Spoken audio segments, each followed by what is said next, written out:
নমস্কার বন্ধুরা, ভক্তিবেদ ও গোবিন্দ কথা নতুন একটি ব্লগে আপনাদের স্বাগত। গোবিন্দের কৃপায় আশা করি আপনারা সবাই ভালো আছেন। চলে এসেছি পার্ক স্ট্রিট গ্রাউন্ডে, যেখানে ইসকন আয়োজন করেছে রথযাত্রা উপলক্ষে একটি মেলার। মেট্রো স্টেশন থেকে 4 থেকে 5 মিনিটের হাঁটা পথ। বিগত অনেক বছর ধরেই সোজা রথ থেকে উল্টো রথের এই সময়সীমায় এখানে মেলার আয়োজন করা হয়। এখানে মেলায় অনেক রকম কিছু আয়োজন করা হয়েছিল। চলুন ভেতরে ঢুকে এক এক করে দেখে নেওয়া যায় যে কী কী হয়েছে এখানে।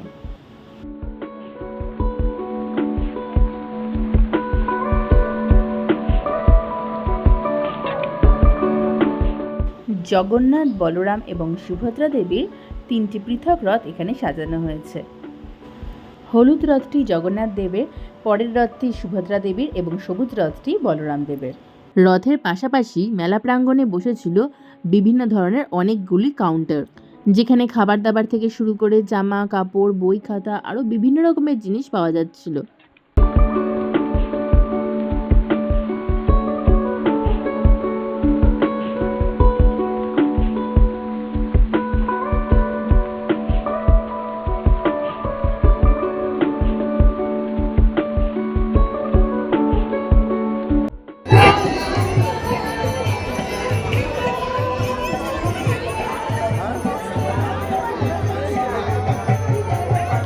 এটি হচ্ছে প্রধান মন্দির, যেখানে জগন্নাথ দেবের পুজোর আয়োজন করা হয়েছিল।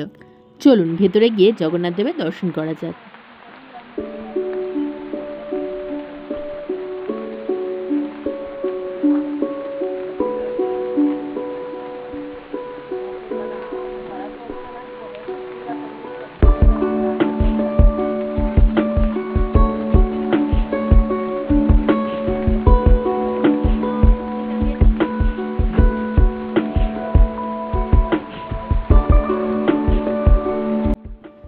এখানে 2 ধরনের পুজোর ডালার আয়োজন করা হয়েছিল, একটি 251 টাকার আর একটি 501 টাকার।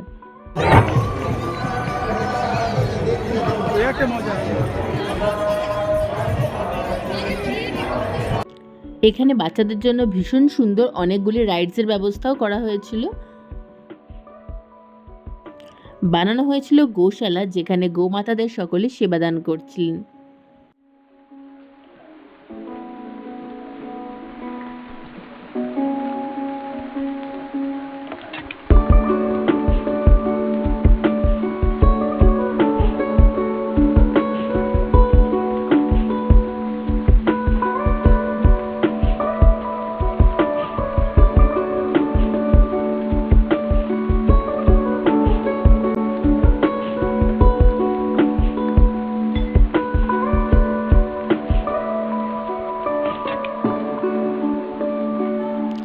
এখানে বিভিন্ন স্টল বসানো হয়েছিল, যেখানে জামা কাপড় থেকে শুরু করে পুজোর বিভিন্ন সামগ্রী সমস্ত কিছু এখানে পাওয়া যাচ্ছিল।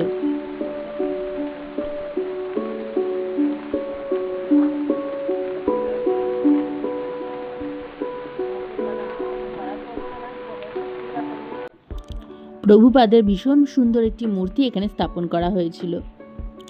আর আয়োজন করা হয়েছিল সাংস্কৃতিক অনুষ্ঠানের।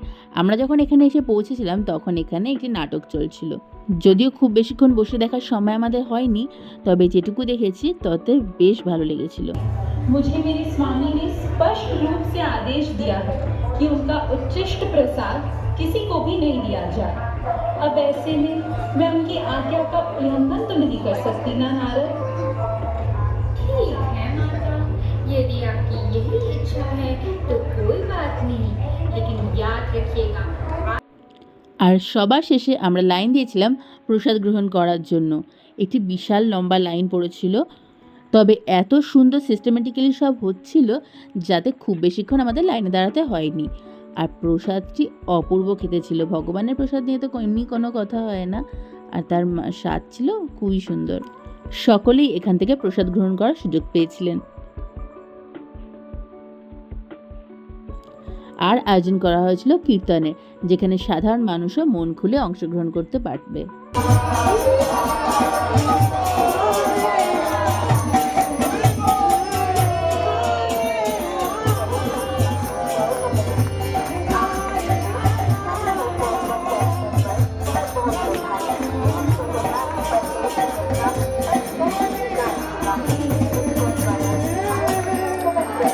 ভীষণ সুন্দর একটা সন্ধ্যার সাক্ষী হয়ে রইলাম, কিন্তু একটাই আফসোস যে আমরা একদম শেষের দিকে এসেছিলাম। এই বছর তো মেলা শেষ হয়ে গেছে, তবে আপনাদের অনুরোধ করব পরের বছর এখানে অবশ্যই আসবেন এবং মেলা উপভোগ করবেন। সকলে ভালো থাকবেন, সুস্থ থাকবেন, সাবধানে থাকবেন। আজকের মতো রাধে রাধে।